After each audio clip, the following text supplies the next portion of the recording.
Stand by for signal. Repeat.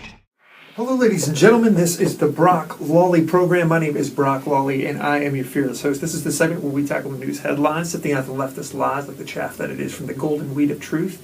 I serve it up to your ADD reality television show minds on a silver platter. It is a service to humanity, and you are welcome. Let's jump into the headlines, shall we?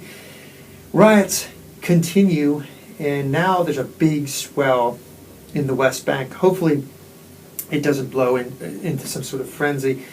Nothing but flaming pile of mess over there, and of course the American involvement, I think, personally only makes it worse. Krauthammer has an amazing piece in the Washington Post today, Obama and the arc of history. He doesn't need to do anything. He doesn't seem to care. He doesn't recognize, I don't think he recognizes, that he's leading the free world. Or possibly foreign policy is nothing but a nuisance to him. I've touched on that before, but I really think there's something to that.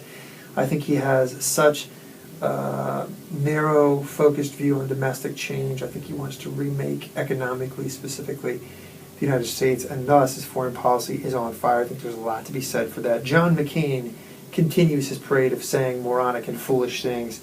The tightroper, I like to call him. This particular instance, he's talking about the execution in Arizona. He calls it torture. I'll tell you what was torture.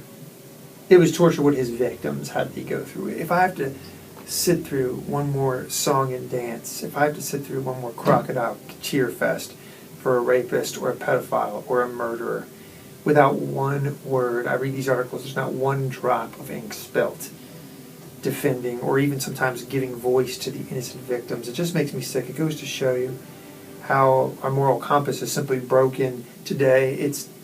I think it's very reflective and depicative. And it depicts very clearly what our priorities are as a country. We are morally backwards. And I think when these botched executions, by the way, a botched execution, first of all, there's so much nuance in these stories. Advocates have been blocking the cocktail we used to use, so obviously we're testing out new stuff. I think this is going to end up washing up on the Supreme Court's docket. And in past, they've always decided that this type of stuff wasn't cruel and unusual punishment. Just goes to show you the thin-skinned of our society to think that this is cruel and unusual punishment. What's cruel and unusual is the murder, the rape, the molestation done by the people on death row. And at the very least, I'd like there to be more attention spent on that. By the way, there's a piece in CBS News. The family had no problem with the Arizona execution. And for me, that's enough. There's a piece in the Washington Post that makes my case. It goes to show you how morally bankrupt we are, by Eugene Robinson. Again, all on the perpetrator of the crime.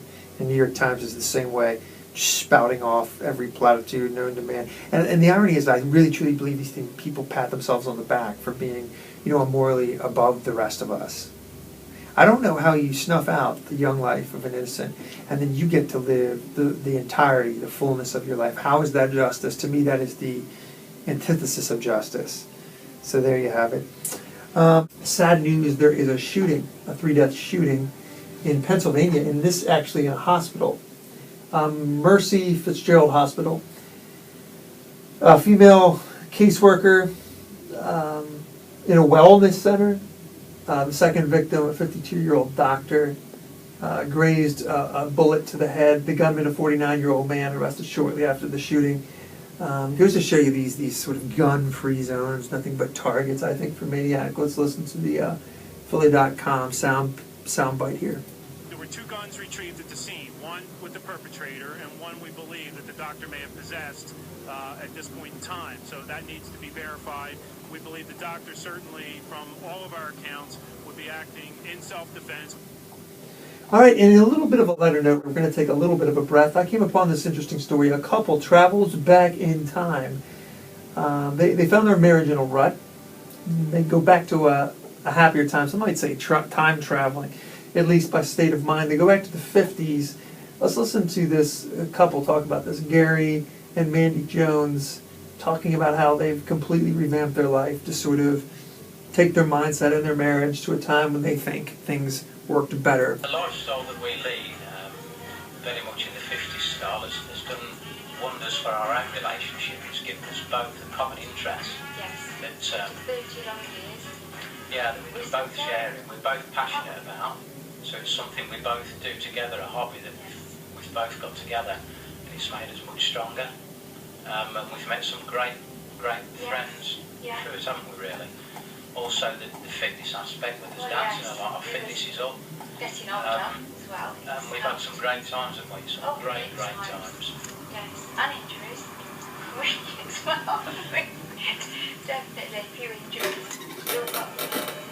But yeah, when you've got a common interest together, it keeps you strong, and that's certainly what it's all about in this scene. Our life is today. It's an escape as well.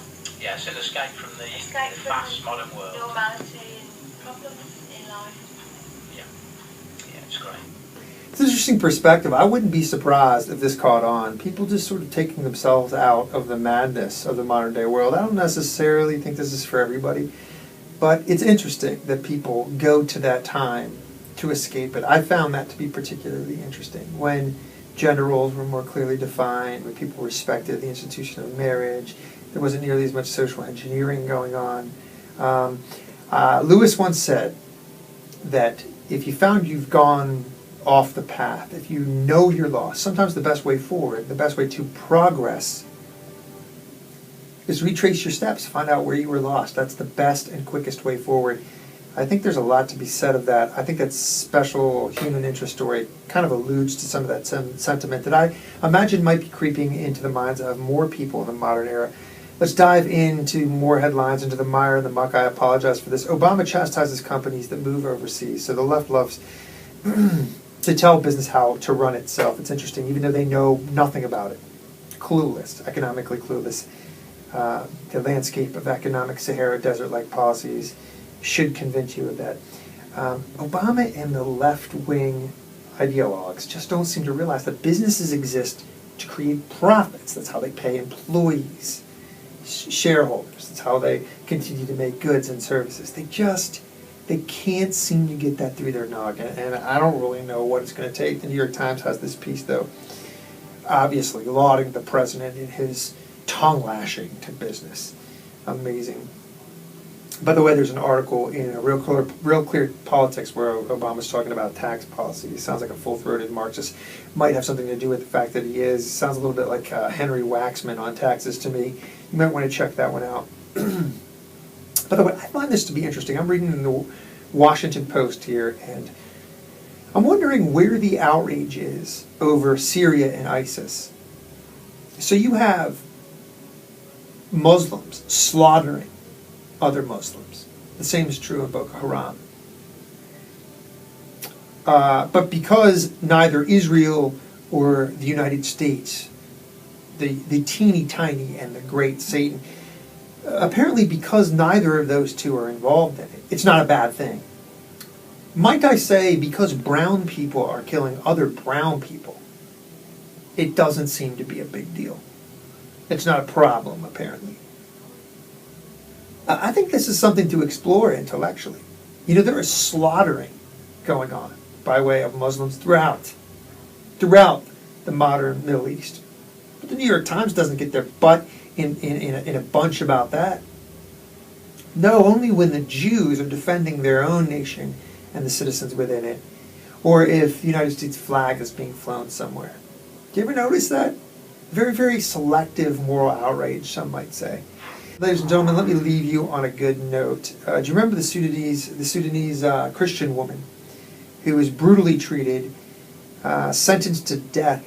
She's now back safe in the West, so that's a real answer to prayer, quite frankly. Millions praying for this woman. I know my church was. Met by the Pope and landed in Italy. You can just see the pure, sheer joy on her face. Wonderful story. Bloomberg.com has that article if you want to read more. And ladies and gentlemen, that is the state of affairs in your world as it spins today, 7/25/2014. CourageCulture.net is where you can read all of the stories and the commentary. Thank you for listening to the Brock Lawley program.